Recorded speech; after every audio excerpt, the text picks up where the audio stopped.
नमस्कार मित्रांनो, स्वागत आहे तुमच्या आवड गणिताची या चॅनलमध्ये। नुकतंच आपण मराठी मीडियमची जी मुलं आहेत त्यांच्यासाठी व्हिडिओ टाकत आहोत आणि आता आपण संच हे प्रकरण या ठिकाणी बघत आहोत। आजच्या व्हिडिओमध्ये आपण सराव संच 1.3 पूर्ण सोडवून देणार आहे। प्रत्येक गणित हे वेगळ्या पद्धतीचं असल्यामुळे सराव संच पूर्ण बघा, जेणेकरून तुम्हाला हा सराव संच चांगल्या पद्धतीने समजून जाईल। त्याच पद्धतीने जर तुम्हाला या आधीचे व्हिडिओ बघायचे असतील तर त्याची लिंक आपण डिस्क्रिप्शन मध्ये देत आहोत, ती सुद्धा तुम्ही बघू शकता। तर मग चला सुरुवात करूया आजच्या लेक्चरला। पण त्याआधी चॅनलवर नवीन आणि पहिल्यांदाच असाल तर माझी रिक्वेस्ट आहे तुम्हाला, तर चॅनलला नक्की सबस्क्राइब करा, बेल आयकॉन दाबा, जेणेकरून आपले जे नवीन व्हिडिओ येतात त्यांची नोटिफिकेशन तुम्हाला लवकरात लवकर मिळून जाईल। ठीक आहे, तर मग बघूया सराव संच 1.3। आता सराव संच 1.3 मधला पहिला जो प्रश्न आहे तो काय दिलेला आहे बघा। बऱ्यापैकी प्रश्न आपण लिहिलेला आहे, पण जो वर्ड मध्ये आहे म्हणजे शब्दात दिलेला आहे तो लिहिलेला नाही, तो आपण वाचूया या ठिकाणी। जर ए बरोबर संच दिलेला आहे आपल्याला A B C D E, B बरोबर संच दिलेला आहे आपल्याला C D E F, C बरोबर बी आणि डी हा संच दिलेला आहे आणि डी बरोबर ए आणि ई हा संच या ठिकाणी दिलेला आहे। तर पुढील पैकी कोणती विधाने सत्य व कोणती विधाने असत्य आहेत ते लिहा। ठीक आहे, आता या ठिकाणी आपल्याला काय करायचंय, तर इथं बघा ही विधानं दिलेली आहेत आणि ती विधानं, कोणती विधानं सत्य आणि कोणती विधानं असत्य हे आपल्याला लिहायचंय, बरोबर आहे। त्याचबरोबर आपल्याला या ठिकाणी बघा उपसंच म्हणजे काय हे सुद्धा शिकायचं आहे। आता उपसंचाची व्याख्या मी थोडक्यात सांगते तुम्हाला। म्हणजेच बघा, जर तुम्हाला काय दिलं असेल, पी हा संच दिला असेल आणि त्यामध्ये 1 2 3 हे नंबर आहेत। ठीक आहे, क्यू या संचामध्ये 2 हा आकडा आहे, म्हणजे 2 हा घटक आहे। ठीक आहे, आता बघा पी मधले म्हणजे क्यू मधले सगळे घटक काय आहेत, तर पी मध्ये आहेत, म्हणजे इथं सुद्धा 2 आहे, म्हणजे हा एकच घटक आहे आणि तो एक घटक या संचामध्ये आहे, म्हणून क्यू हा काय झाला, पी चा उपसंच झाला, बरोबर आहे। संचाचा उपसंच असं आपण म्हणू शकतो। म्हणजेच काय झालं, तर लिहिताना आपण काय लिहितो, तर क्यू उपसंच पी या पद्धतीने आपण या ठिकाणी लिहिणार आहे। ठीक आहे, आणि त्याचाच वापर करून आपण ह्या जी गणित आहेत ती सोडवणार आहे। ठीक आहे, आता आपण पहिल्या गणिताकडे जाऊया। आता पहिलं गणित आपल्याला काय दिलेलं आहे बघा, तर सी हा काय दिलेला आहे, बी चा उपसंच आहे, म्हणजे सी तले सर्व घटक बी मध्ये असले पाहिजेत। आता सी मधले सर्व घटक म्हणजे काय, इथं बी आणि डी आहे, फक्त यामध्ये बघा बी संचामध्ये फक्त डी आहे, बरोबर आहे। म्हणजेच हे विधान काय आहे, असत्य। ठीक आहे, कारण काय असणार आहे, तर सी संचातील सर्व घटक बी संचामध्ये नाहीत। ठीक आहे, म्हणजेच काय पाहिजे आपल्याला, तर आता इथं बघा सी मध्ये बी आणि डी होतं, तर या जो बी संच आहे त्यामध्ये सुद्धा आपल्याला बी आणि डी हे दोन्ही घटक हवे होते, पण या ठिकाणी फक्त एकच घटक आहे, तो म्हणजे डी। बी आहे का यामध्ये, नाही, म्हणजे दिलेलं जे विधान होतं ते काय दिलेलं आहे आपल्याला, सत्य। सत्य नाही, म्हणजेच ते काय आहे, असत्य आहे। ठीक आहे, प्रश्न तोच आहे का आपला, सत्य व असत्य विधाने लिहा। ठीक आहे, आता दुसऱ्यामध्ये बघा ए हा डी चा उपसंच आहे। आता डी मधले घटक बघितले तर इथं बघा ए आणि ई आहेत, पण ए मधले घटक किती आहेत बघा, 1 2 3 4 आणि 5 घटक आहेत, बरोबर आहे।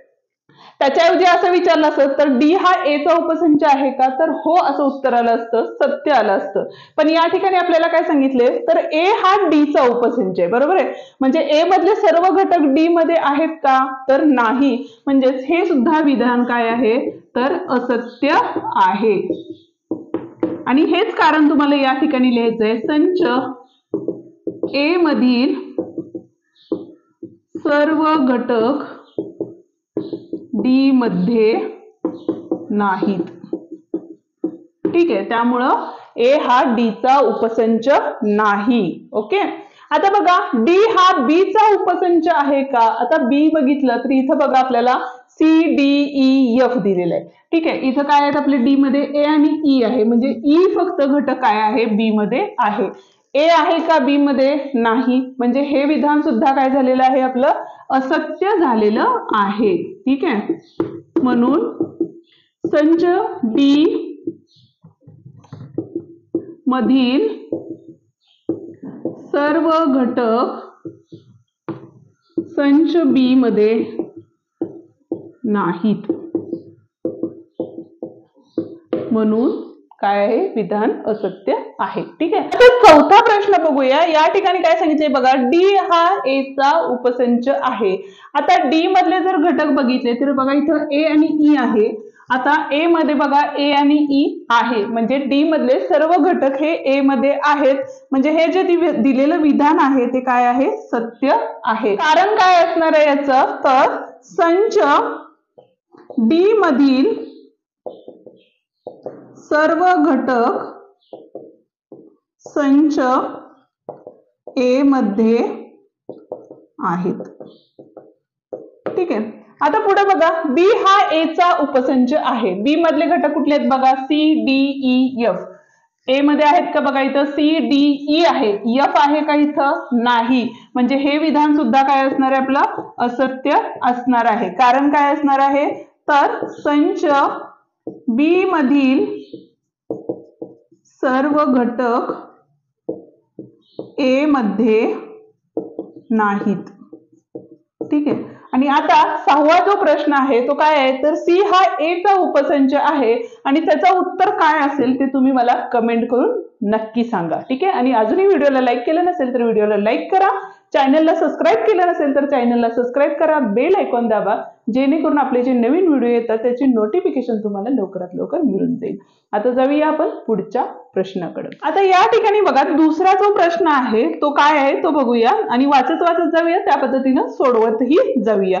आता पहिल्यांदा आपल्याला काय सांगितले बघा, 1 ते 20 मधील नैसर्गिक संख्यांचा विश्वसंच घेऊन एक्स आणि वाय वेन आकृतीने दाखवा असं आपल्याला सांगितलेलं आहे. ठीक आहे. आता वेन आकृतीने दाखवायचं झालं तर आता पहिल्यांदा आपल्याला काय करायला लागेल, विश्वसंच लिहून घ्यावा लागेल. ठीक आहे. आणि ज्या वेळेला आपण विश्वसंच लिहितो तो यू या अक्षरानं दाखवतात, जे कॅपिटल यू असतं त्यांनी दाखवतात.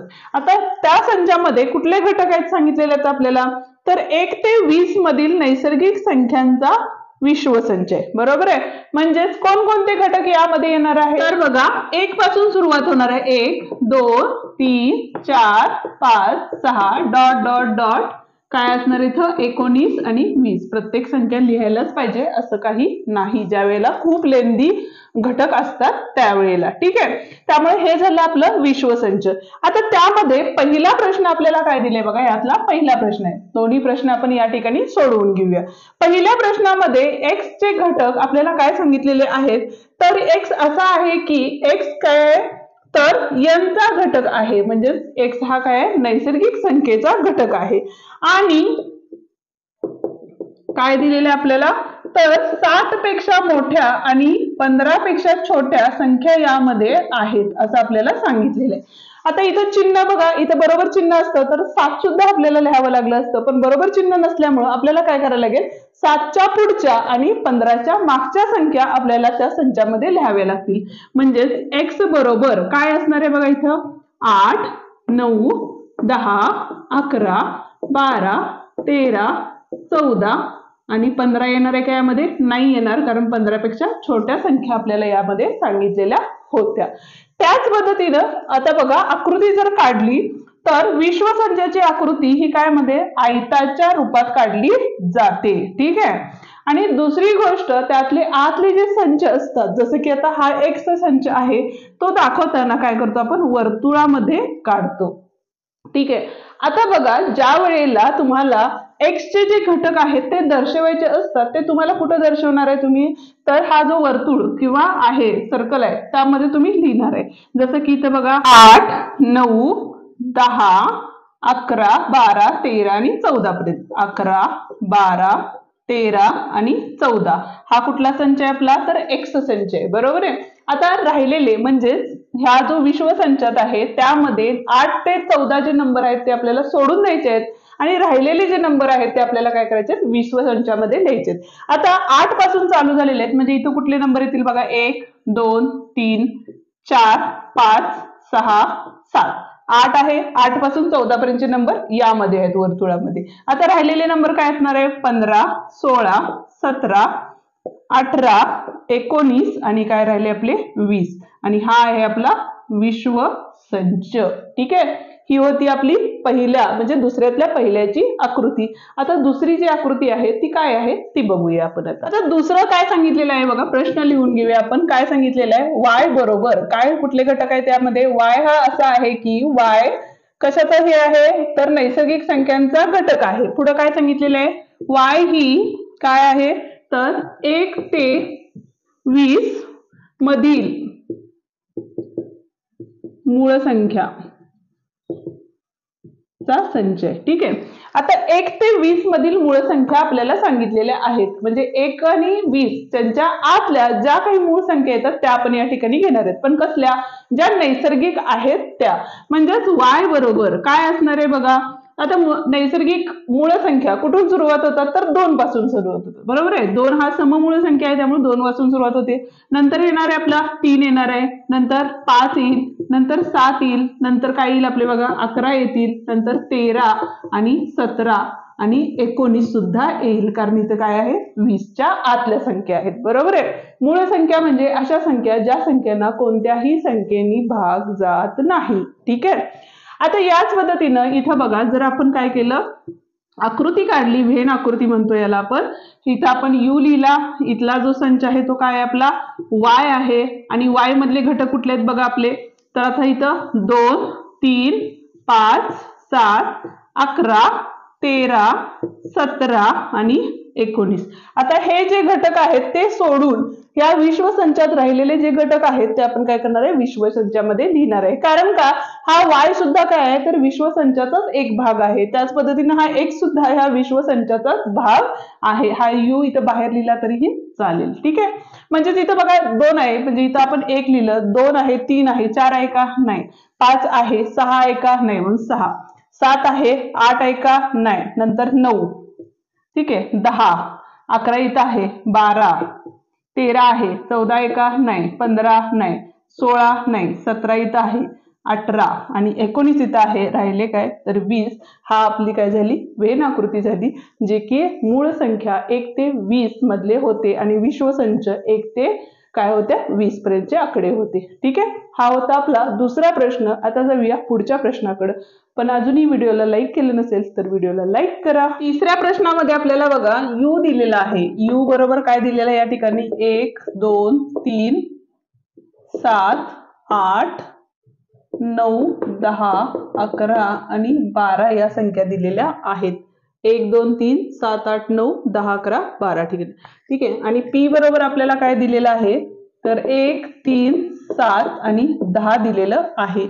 तर आता पहिला जो प्रश्न आहे, ठीक आहे, पहिला प्रश्न आहे त्यात काय सांगितलेलं आहे u p आणि p डॅश ची काय करायचे आपल्याला व्हेन आकृती काढायची आहे. ठीक आहे. p डॅश याचा अर्थ काय होतो तर p हा p चा पूरक संच आहे. आता पूरक संचाचा अर्थ काय तो पहिल्यांदा आपण बघूया.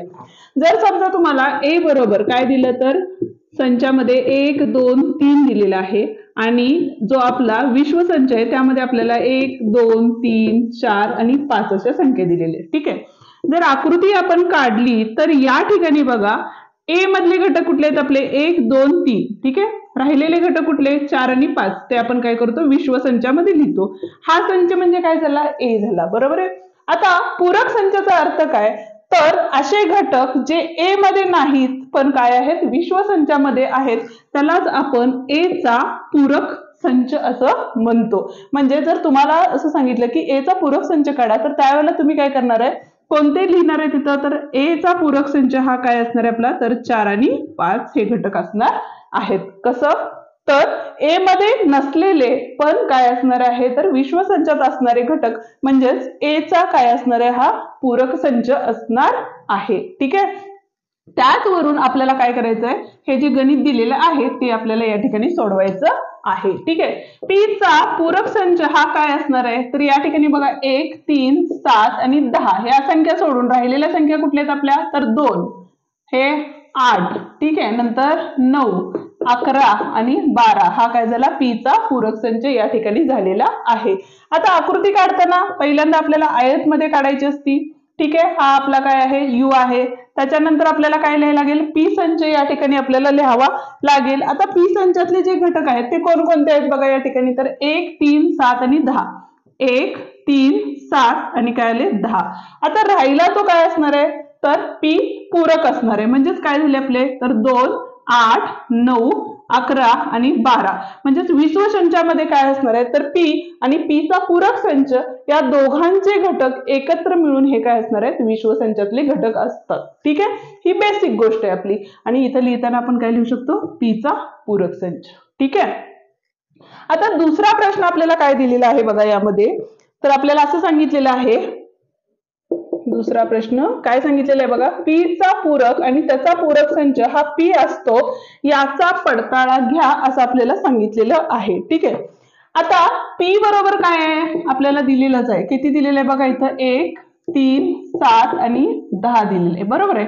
आता पी चा पूरक आणि त्याचा पूरक संच म्हणजेच काय असणार आहे तर आपला युनियन म्हणजेच कुठला विश्व संच आणि छेद संच या दोघांचा छेद संच कशाचा तर पी कॉम्प्लिमेंटचा.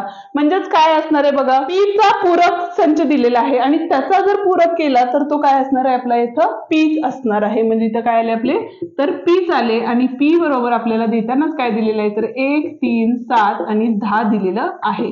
म्हणजेच हा 1 झाला इथं 2 झाला म्हणून 1 व 2 वरून काय असणार आहे बघा तर पी बरोबर पी डॅश आणि हे डॅश म्हणजेच काय पीचा पूरक आणि त्याचा पूरक संच म्हणजेच काय असणार आहे पी हा असणार आहे आणि हे काय आहे सत्य विधान आहे. ठीक आहे, आता जाऊया पुढच्या प्रश्नाकडे. आता बघा याच्यानंतरचा जो चौथा प्रश्न आहे तो अत्यंत सोपा प्रश्न आहे. फक्त आपल्याला काय करायचे जो एक संच दिलेला आहे त्याचे उपसंच लिहायचे आहेत आणि तो प्रश्न तुम्ही होमवर्क साठी घ्यायचा आहे.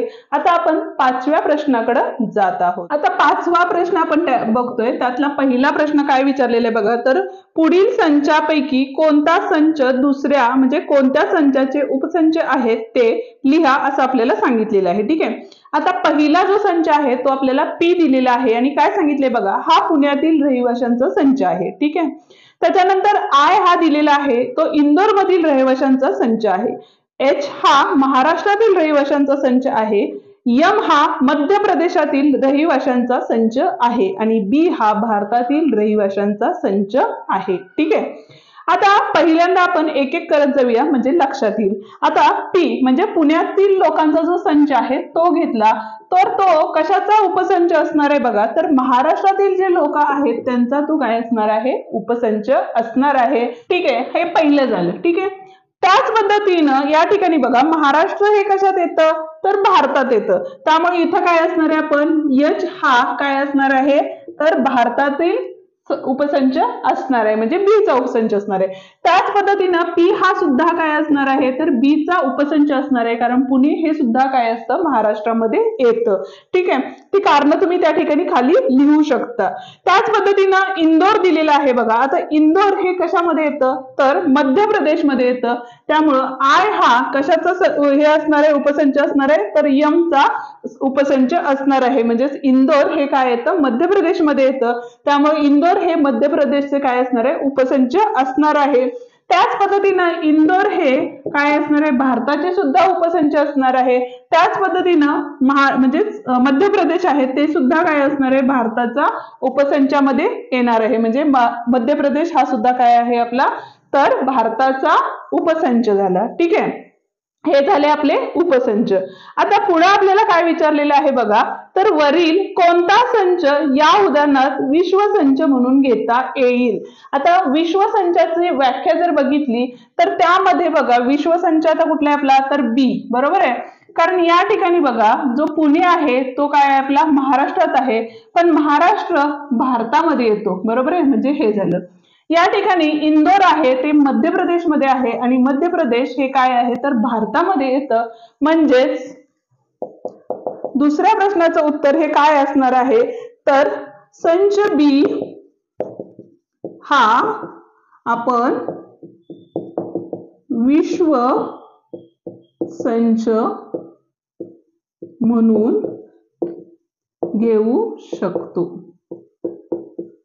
ठीक आहे, हा होता आपला 5वा प्रश्न आणि याच पद्धतीनं आपल्याला काय करायचंय 6वा प्रश्नही सोडवायचा आहे. आता जाऊया आपण 6व्या प्रश्नाकडे. या ठिकाणी आता 6वा प्रश्न आपल्याला काय दिलेला बघा, खाली काही संच दिलेले आहेत, त्यांचा अभ्यास करताना कोणता संच त्या संचासाठी विश्वसंच घेता येईल हे आपल्याला विचारलेलं आहे. ठीक आहे, म्हणजेच आता पहिल्यांदा त्यातलं पहिलं गणित दिलेलं आहे बघा, ए दिलेलं आहे. ए गट संचामध्ये काय दिलेलं आहे तर 5च्या पटीतील संचांचा संच म्हणजेच काय झाले 5च्या पटीतील म्हणजेच काय येणार 5चा पाडा येतो. पण कुठपर्यंत लिहायचं हे सांगितलेलं आहे का आपल्याला, नाही सांगितलेलं. पण 5, 10, 15, 20 अँड डॉट डॉट डॉट. ठीक आहे, त्याच पद्धतीनं दुसरा संच आपल्याला दिलेला आहे, बी हा संच दिलेला आहे आणि त्या संचामध्ये आपल्याला सांगितलेलं आहे तर 7च्या पाढ्यातील संख्यांचा संच म्हणजेच काय झाले बघा इथं 7, 7 दोन्ही 14, 7 त्रिक 21 आणि डॉट डॉट डॉट. ठीक आहे, आणि सी सुद्धा दिलेला आहे आणि सी हा काय सांगितलेला आहे तर 12च्या पटीतील संख्यांचा संच. पटीतील म्हणजे सुद्धा पाडाच येतो, 12 एके 12, 12 दोन्ही 24, 12 त्रिक 36 अँड डॉट डॉट डॉट. ठीक आहे, आता आपल्याला या ठिकाणी काय सांगितलेलं आहे बघा, तर आपल्याला असं विचारले की यासाठी कोणते विश्वसंच आपल्याला घेता येतील. ठीक आहे, तर विश्वसंचामध्ये बघा आता या ठिकाणी बघितलं तर नैसर्गिक संख्या कुठून सुरुवात होते आपल्या तर 1, 2, 3, 4 डॉट डॉट डॉट. ठीक आहे, त्याच पद्धतीनं आपल्या पूर्ण संख्या काय असतात त्याला आपण डब्ल्यू ने दर्शवतो, बरोबर आहे. ते काय असतात तर 0, 1, 2, 3 पासून सुरुवात होतात.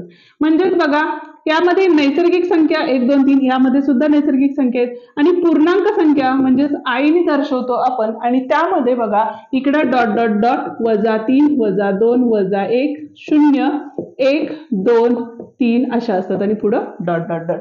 म्हणजे यामध्ये सुद्धा धनसंख्या येतात, यामध्ये आहेत, यामध्ये आहेत.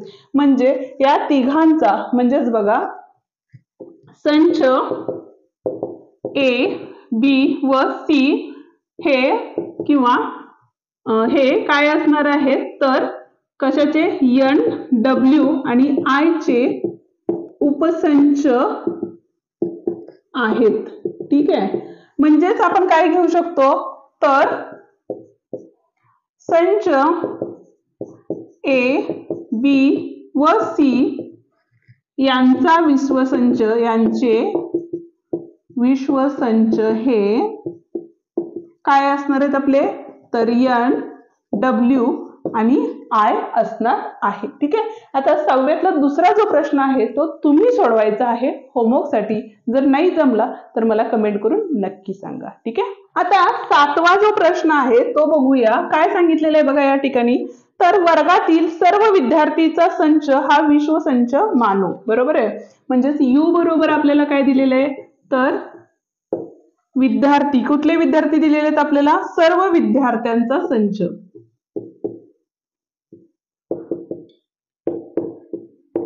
संच म्हणजे काय झालं आपला युनिव्हर्सल सेट, त्यालाच आपण विश्वसंच असं म्हणतो. ठीक आहे, गणितात 50% किंवा त्यापेक्षा अधिक गुण मिळवणाऱ्या विद्यार्थ्यांचा संच हा ए मांडला. म्हणजेच ए संच हा काय असणार आहे आपला तर गणितात 50% किंवा त्यापेक्षा जास्त गुण मिळवणारे विद्यार्थी.